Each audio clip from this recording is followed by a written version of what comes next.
welcome the Lord Mayor of Dublin, Councillor Caroline Conroy, our TD, which I'm not sure actually arrived yet, but, and our councillors for basically. Oh, brilliant! There you go.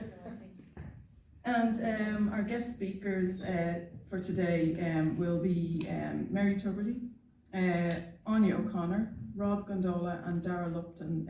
So welcome. Now our Lord Mayor is going to do a little speech for you about working on the back, about her involvement in it and why it's so important for Ballymun.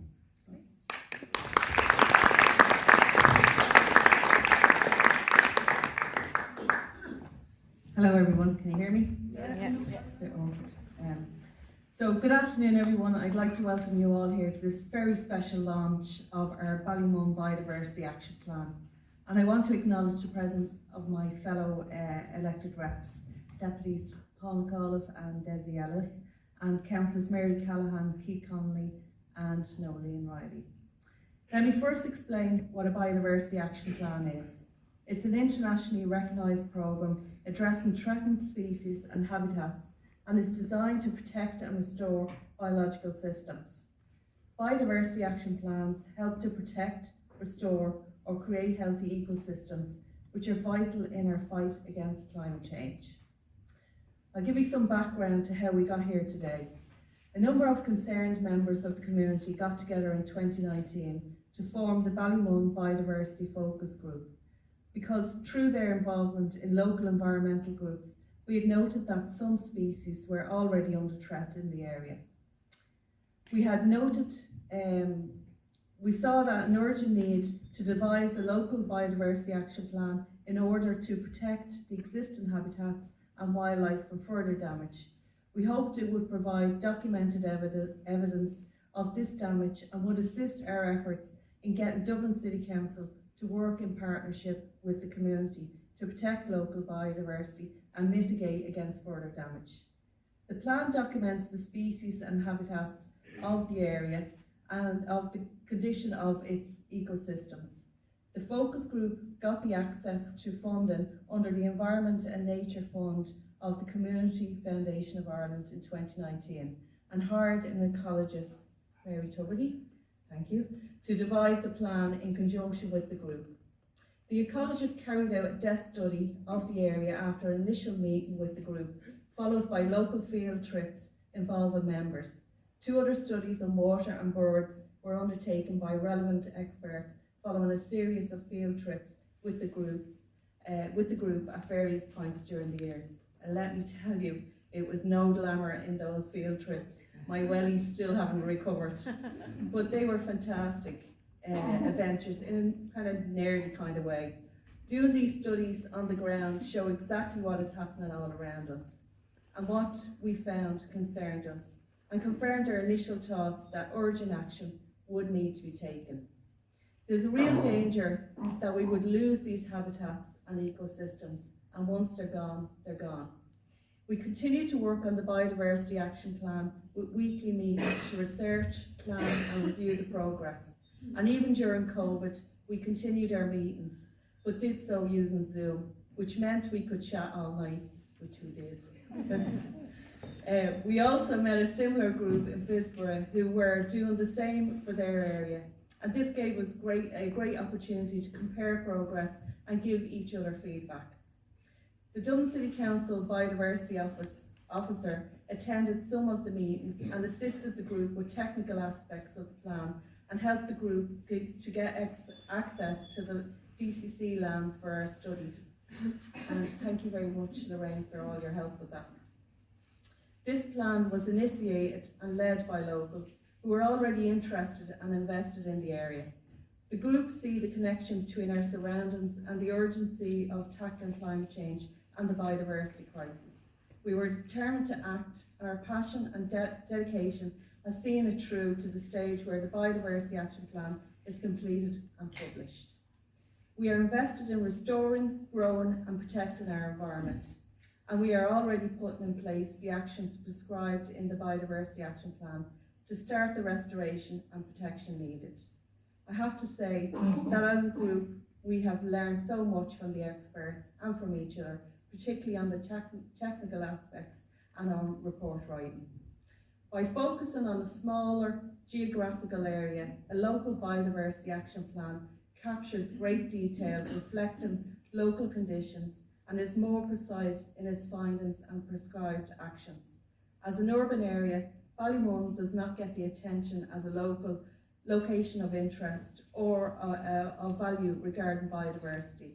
It is only in recent years that making room for nature in our built environments at a local level has received any attention. Thank you all who were involved along the way. It was an honour to work with you. But I now want to finish by saying it was an absolute privilege to work with this group, the Ballymun Biodiversity Focus Group. Such an amazing, clever, fun and dedicated people. It's these people in this community that are our local heroes. Huge thanks have to go to, in alphabetical order, John, Michael, Muriel and Sinead. Well done. Thank you. And I was thrown into these parks and did very detailed studies of biodiversity in the parks. So that was my background when I came to Ballymun in 2005, when I was asked to do the work here. But as part of the background for that research on the parks, I looked at the general area of urban biodiversity, because that's what you're about here, urban biodiversity. And I discovered that the thinking in urban biodiversity is that it's all about people and communities. That's what urban biodiversity is, as opposed to other types of biodiversity. So when I started the project here in 2005, I felt totally at home, because you had this organisation at the time, BRL, which was in the process of developing a sustainable community within Ballymun. And they were the people who employed me to do the first biodiversity action plan. Now, of course, when I came to 2005, I wasn't very impressed by the biodiversity at all. But as I said, I'd done the project for the Parks Department before then, and I knew that in general, parks in Dublin were very poor quality, unless they were established in somewhere like St. Anne's and Bushy Park, where hundreds of years ago people had planted wonderful trees and made wetlands, etc. So the parks in Ballymun were pretty much the same as the general run of parks in Dublin City, which were kind of grim and not very interesting. But I knew that there was particular potential in Ballymun, because through BRL, you had brought in this organisation called GAP, to tell people about growing and gardening. You had a landscape architect from, another European country, who really espoused the whole idea of biodiversity in parks. And Ballymun was going to be getting these new types of parks, which would be landscape for biodiversity. So I knew that there was great potential here. And then, of course, I knew through GAP that there was a community developing of people who were interested in gardening and biodiversity. So what I did say in the Biodiversity Action Plan, biodiversity was grim and not very interesting, and made a few disparaging comments about it, like Ballymun was a no-fly zone for birds. People said that to me. That was the case then, but I knew that things were going to improve. So I was asked to come back again in 2014 to assess the results of the Biodiversity Action Plan, which I had drafted at that time. And that plan was all about capitalising on this potential that I could see there. Good parks, good training, an interested community, loads of things could be done. And sure enough, in 2014, when I came back, I gave it full marks for implementation of the Biodiversity Action Plan. And I mean, there were lots of interesting things. Habitat diversity had improved because Poppletree Park had been developed, and that was a great increase. Bird numbers had increased in certain areas. And the Tidy Towns group, as I discovered to my delight, had won a national award for biodiversity. Best Tidy Towns group in the whole country for biodiversity here in Ballymun. So there was all sorts of good things happening. So when the opportunity came up, for me to work on second biodiversity action plan. I was obviously delighted to come back again, and what was particularly impressive about this process is that it was totally community-led. We no longer had BRL sort of in charge, you know, which is a little, I suppose, a semi-state agency, but it was the community who employed me and who were going to be the people delivering the plan. And this time around, it was interesting. In the previous plans, I only looked at the area within the BRL, jurisdiction. But these people wanted me to look outside that, go up to the M50 and go further west past IKEA, because they themselves recognised that these areas were of biodiversity interest and they should be incorporated. Now, my first plan, I'm afraid I stuck to the BRL area and I didn't look outside at all, which was kind of foolish. So this time round, I was led up into the M50 and looked at those areas and discovered, much to my delight and impress, that I had a field system up there, fields, hedgerows, scrub, wetland, etc., and a rare plant, which just fortuitously, I discovered at the same time. This rare plant was kind of interesting because it's a stonewort. They're a very tricky group to identify. So I knew I had something interesting when I pulled up something out of a ditch, and I sent it off to a friend of mine, Killian Roden, who's an expert on these kind of plants, in a plastic bag. The plastic bag went to the UK, where there was another friend of Killian Roden's, Nick Stewart, who definitively identified this plant as a rare stonewort species that hadn't been seen in the Dublin locality for 100 years or something like that. Anyway, it was a stupendous find. So when Nick Stewart came to Ireland a year later at the invitation of the National Parks and Wildlife Service, all he wanted to go to see was the ditch in Ballymun where this plant had been found. So Ballymun was on the map. So I'm delighted that we're now here at our second biodiversity action plan. Ballymun is on the map, and it deserves to be on the map. I mean, this is a unique place. There's a wonderful air about the biodiversity in Ballymun, and these are a fantastic group of people, and I look forward to coming back again.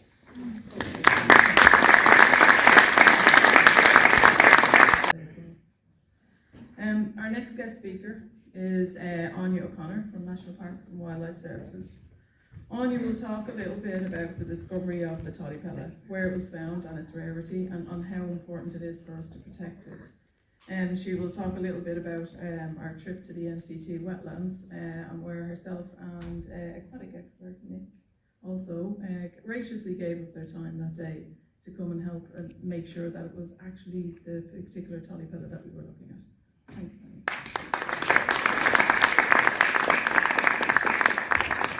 Thanks, Muriel. I'm an absolute fraud standing here before you today, among all the experts, local experts, and Mary. And I just want to begin by saying congratulations to you all. I'm absolutely honoured to have been asked.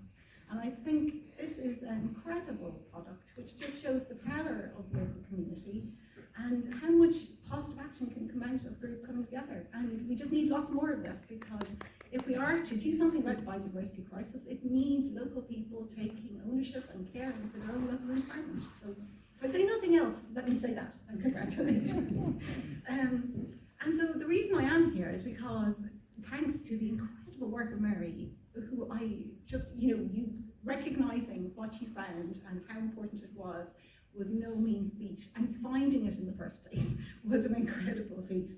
And I had the great pleasure of coming out here in May and being shown the sites with Muriel and with Nick Stewart, because I found both Nick Stewart and Gillian Roden, and they are both water plants who specialise in these strange groups. And so normally I would have some pictures, and I would love to show you the picture of Nick Stewart crawling along on his hands and knees looking for this little plant, with my dog looking on in kind of disdain. But I can just show you a tiny little thing which shows you a small little graphic of what this looks like. And as Mary said, these are stoneworts. They're actually algae. They're not higher plants. They're very ancient, they're very primitive, but they're very specialist, and they only live in really good high quality places. And this one in particular only lives in places that it was found for very many hundreds of years. And in fact, it can disappear for a long time and then maybe pop back up again. So exactly as Mary said, I think the first record for this was from Glasnevin from the Royal Canal in 1849, and it was by the then director of the Botanic Gardens. Darach will be able to tell you more about him if you're interested, David Moore. And since then, I think it's been recorded maybe about 13 times, including Mary's find last year and again this year.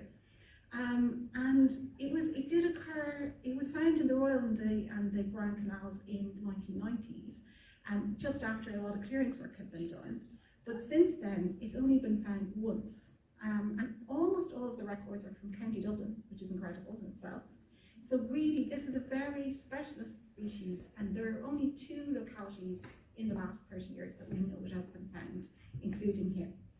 So that just gives you a context of how important it is. In the UK, it's only found in England, and it's been declining enormously, so it's called vulnerable. It's vulnerable to extinction there.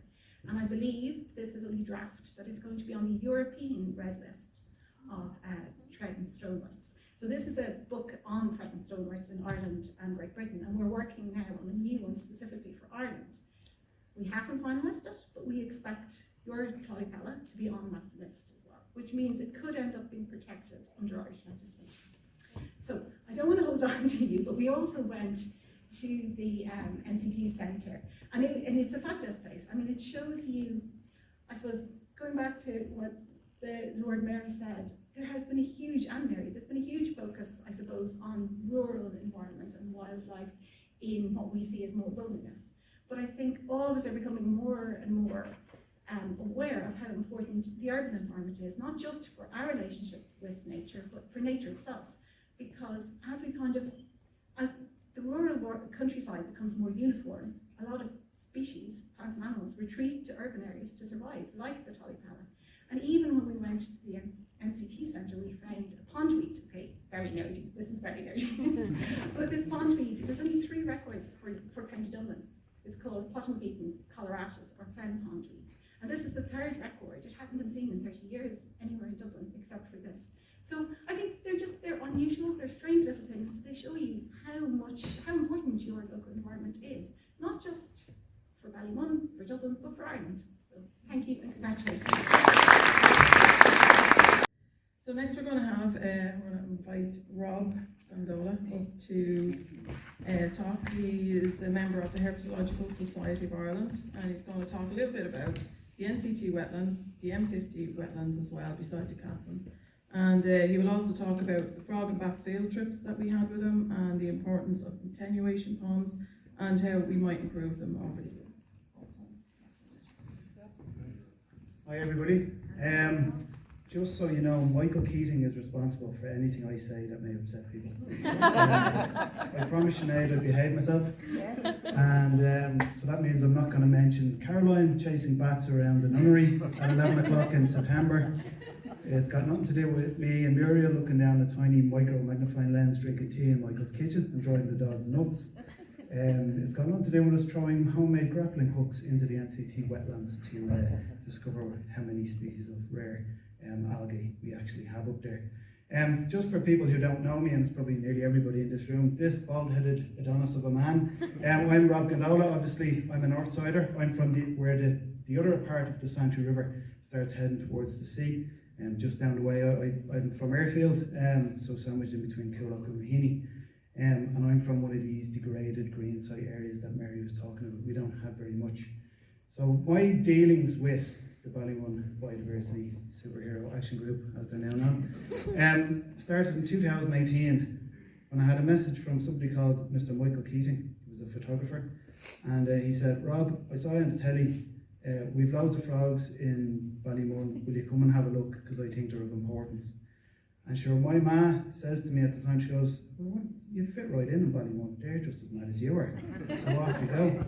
So I had no problems meeting a man I'd never met before in the wasteland at the back of the NCT Centre on a day in late February when snow was coming, you know. It's just standard for me, you know.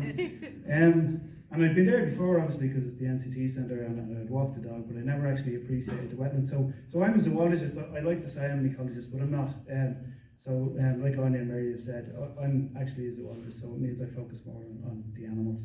I'd seen the Potmageeton, and I'd seen the Tollypella and the Chara species before, and I was like, pondweeds. And I love wetlands, but I like the animals that live in the wetlands, not just about the plants. So that's why I kind of saw these things maybe 5 years ago and thought nothing of them, just went, yeah, wetland plants, whatever. Not as cool as these frogs.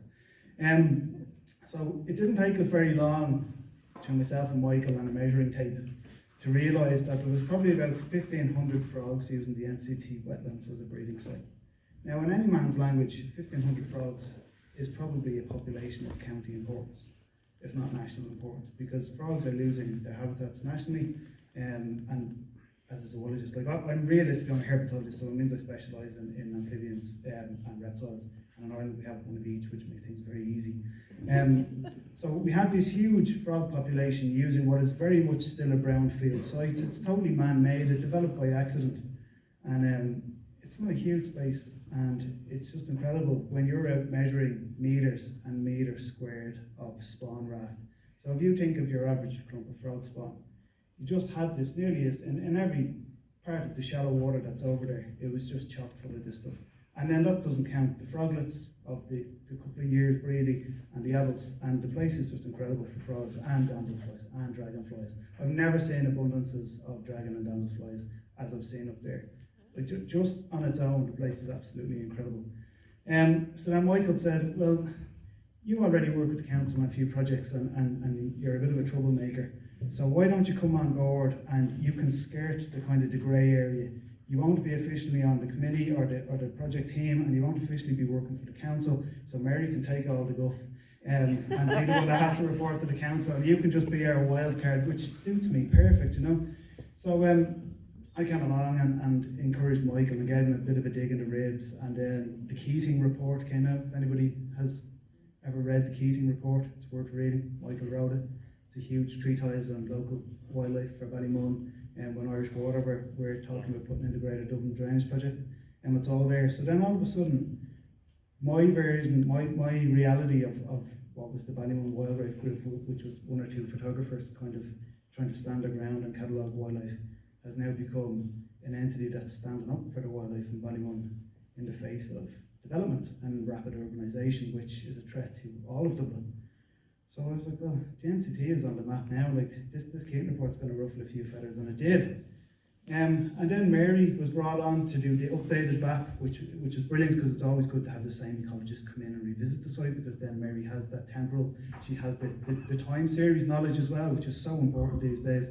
And then we started looking at the attenuation ponds, which are just across the road from us here, at the Catalan and Ikea. And we started looking at things like snipe, and obviously frogs again.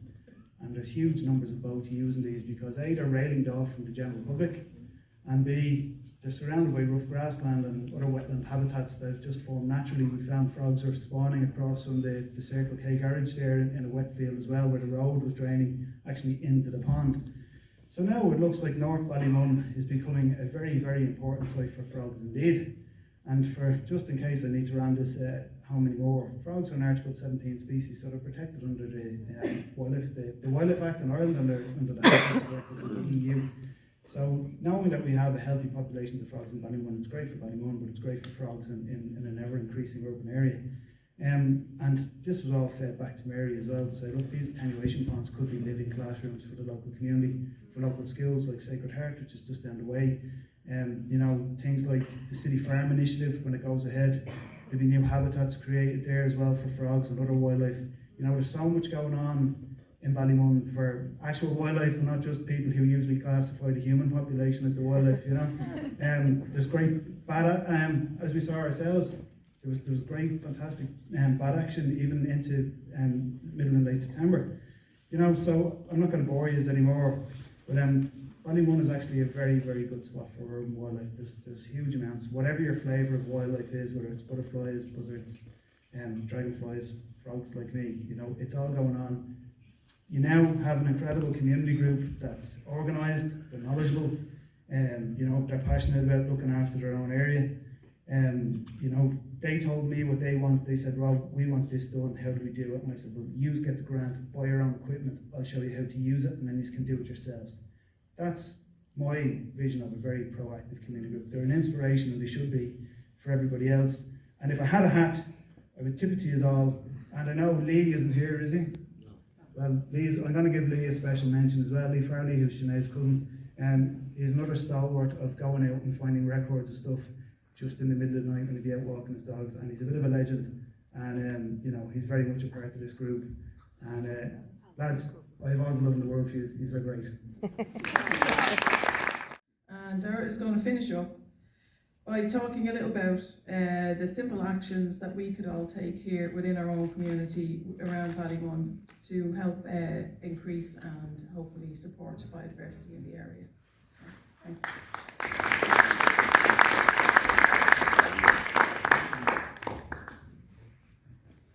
Good afternoon, everyone. First of all, just thank you very, very much for inviting me to do this. It's a great privilege. I have had some experience in Ballymun the last 2 years with the Tidy Towns garden judging competition. I was involved directly last year, or the year before last, and then some of the staff from Glasnevin were involved this year, and I think we hope to continue that every year. Some of the work that I saw firsthand was incredible. What people have done with some very, very small spaces, some large community spaces, so it's really, really commendable and a shining light to the rest of the city to have people come together and do this kind of thing. So what I'd first like to just mention is some of the small things that we can do to protect and save, conserve biodiversity. But to put that in context, the planet has recorded to this date something in the region of 1.6 million species. But it's estimated that there's probably 5 to 6 million more species existing on the planet. Most of those species will be the unglamorous little microbes and insects that live in the soil, things that we don't see every day. But the big fear is that a lot of these things will be lost before we even know they exist. We're very much attracted to the big glamorous panda bears, large trees and so on. These are the big ticket items, but actually really where all the work is done is at that much lower level, particularly in the soils. So our actions, particularly in how we manage our soil in the local areas, is a very, very important thing. Again, the big picture, I think we often get exhausted or a little bit confused or overwhelmed by the media. You very regularly see in newspapers or on the news about these big items, the loss of rainforests, the pollutions of the seas. And we very much feel we can't do anything. This is something far away. This is something very, very big, something very, very massive and impossible for us as individuals to do anything about it. And it may be the case in some situations that it is so large that us as a group of individuals, or as an individual yourself as a householder, you can't do anything about it. But actually you can, and one of the most important things, and it's been said by several people today, is community. So as an individual person, you do what you can, but actually coming together as a community, as has been demonstrated here in such an incredible way, is very, very important. It means you're no longer on your own. You pool your resources, you pool knowledge, you pool time, and when you work as a group like this, as very clearly done, you put together something that is really highly commendable. So working together as a group is very, very important. There are certain groups in Dublin, in the wider area, that I mentioned this to Muriel on an email, that it might be worth Ballymun getting involved in the Citizens Assembly for Biodiversity Loss. This is a very active group that have come together in quite recent times, and they are, like any other group, trying to find their way, trying to develop strategies and so on to prevent the loss of biodiversity in Dublin and across Ireland. And I think Ballymun's contribution would be really exceptional, because you have led the way in this. There are very few communities in Dublin City that I am aware of that have produced such a high-level report as this. So again, this is very much about congratulations for the work that's been done, but also you can be a shining light for other groups and be an inspiration for people around the city who are struggling to know what to do as individuals. So your community efforts are highly commendable. But as an individual, on your own, in your household, in your garden, whether you have a small garden, a large garden, whether you have a balcony or a window box or whatever, these small spaces are also very important. Parks, local green spaces are very important. There was mention of the Poppin Tree Park there, which obviously has had a very positive effect not only on biodiversity but also on community, allowing people to come together, allowing people to enjoy the cool, calming effect of trees, plants, insects, bird life. All of these things are very, very important. And the more we understand that, the more we immerse ourselves in it, the more we begin to appreciate how important it is and how we try to prevent its loss. So in your garden, as a single simple step, like humans, wildlife requires a couple of things. That's water, food, and shelter. So how do you do that in your green space that you have around you? Well, food, you can put out food. For bird feeders are sometimes controversial, but certainly during the winter months, when it's very cold and food is scarce, providing food for certain species is very, very important. That will attract birds into your garden, which will have all sorts of secondary and knock-on effects. Shelter. If you have a small space in the garden or in a community park, leave some parts of the garden unkept. Leave logs there, let them rot down, let them break down. Leave the grass, don't mow it, let things just be natural. This small little pockets of shelter are very important for insects. They can provide shelter for small birds and so on. So these are very small things. Not everything has to be manicured. And in fact, if things are left to their own devices a little bit, you will find that biodiversity in that small area will increase enormously.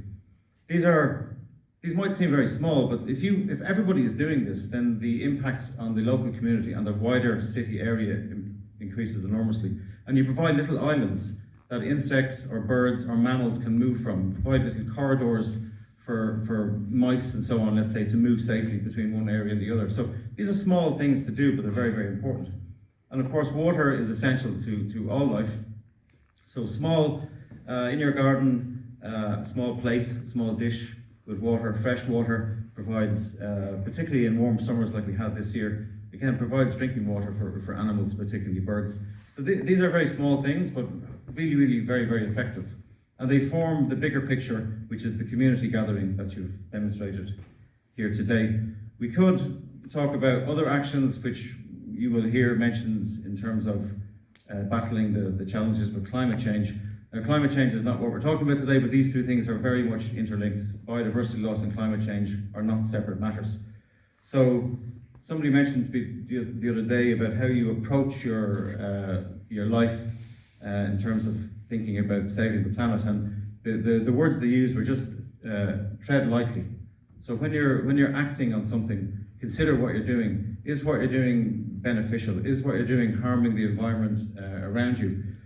Buying plastics maybe that you don't necessarily need, driving when you don't necessarily need to drive. These tiny actions all have a very positive impact on biodiversity loss and climate change. And the other final thing I'll say is that exposing yourself to green spaces is very, very important. These are the positive effects of this are, well documented and probably understood only in a very minor way. I think we're beginning to really understand the benefits of these things.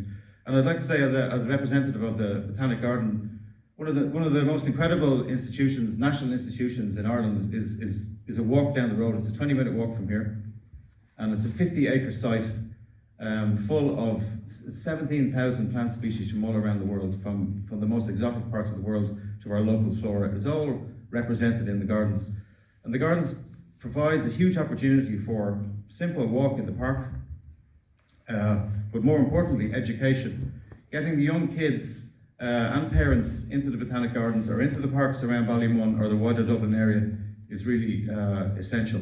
And the gardens is there open for everybody. We run all sorts of programs for education, for school kids, for adults and so on. And I would love to see the group here being involved. And I think actually, because what you've done is so incredible, I think it should be advertised and it should be blowing a trumpet a little bit more loudly. So I think it'd be great in our lectures series in the Botanic Gardens that if you guys came down and gave a public lecture on the challenges, the successes you've had, and the impact it's had on the local community. I think that would be a lovely next stage, and I'd love to talk to you about that in 2023. So thank you very much. The Minister, Malcolm Noonan, he wanted to join us today, but unfortunately his diary clashed, so He did send us a letter and he asked that we read it out today, so that's what I'm going to do. Yeah, okay. It says, hi to all at the Ballymun Biodiversity Group. A few weeks ago, I met with some of you in the Mansion House with Lord Mayor Caroline Conroy. I have been a fan of your work for some time, and so it was quite a treat to meet you. As you are all aware, we have an immense collective challenge to address the biodiversity emergency, to restore nature and halt dramatic decline in species. Species we once thought were common in our country. My task as Minister with responsibility for nature policy will be led to on Ireland's 4th National Biodiversity Action Plan, to lead on marine protected areas and partnering across Europe on new and EU nature restoration law. Recently I met with the Children and Young People's Assembly on Biodiversity, which is running in parallel with the main assembly. I left Killarney inspired by these young people, but also mindful of the great responsibility we have towards them and the future they want. So it is most heartening that you are today launching your Biodiversity Action Plan. Sorry, I say BAP for short. I'm so used to it now. It is also most encouraging that a community group supported by your local authority is recognising the importance of nature in an urban setting. Indeed, the Nature Restoration Law will compel member states to restore nature in urban as well as in rural settings. Over the course of the pandemic, people found solace in the natural world as we were all forced to slow down and to look and listen in the radius of where we were confined. Now let us take that. Let's take the peace and reassurance that nature provided us all in recent years and give something back to Mother Earth. I commend everyone involved in developing this important plan. Remember, I have doubled the local Biodiversity Action Fund and I'm providing more biodiversity officers. This will provide communities with the missing piece of the jigsaw to restore nature, the support and guidance to implement your plans. I am sorry that I could not be with you. I am out on the swabs at our wildfowl reserve in Wexford with our great team from National Parks and Wildlife Services. I do, however, look forward to spending some time with you in Ballymun shortly to see your work and visit your natural spaces. Enjoy the well-deserved celebrations. Yours sincerely, Malcolm. I just want to thank, first of all, the Community Foundation of Ireland for funding this VAP, to Mary Tubridy and Associates, Niamh Burke, who did the water survey, and Joe Adamson for the bird survey. Thank you to the factory for doing such a wonderful job on the printing, which is sustainably printed on recycled paper using plant-based inks and self-generated green energy. And I would like to say thank you to the organisers of the Ballymun Summit, the Axis, for graciously letting us use the theatre today, and to Super Value, who is providing the lovely food that you're all going to have when we're finished here as well. Thank you to Tidy Towns for funding the launch of the BAC. And thank you all as well for coming here today. And there will be a copy of the BAC. There is one per group or organisation, because we only have a limited amount, but any more that if anybody needs them, we do actually have soft copies, so we can email out PDFs of the BAC. So basically, yes, so that's it. Thank you very much.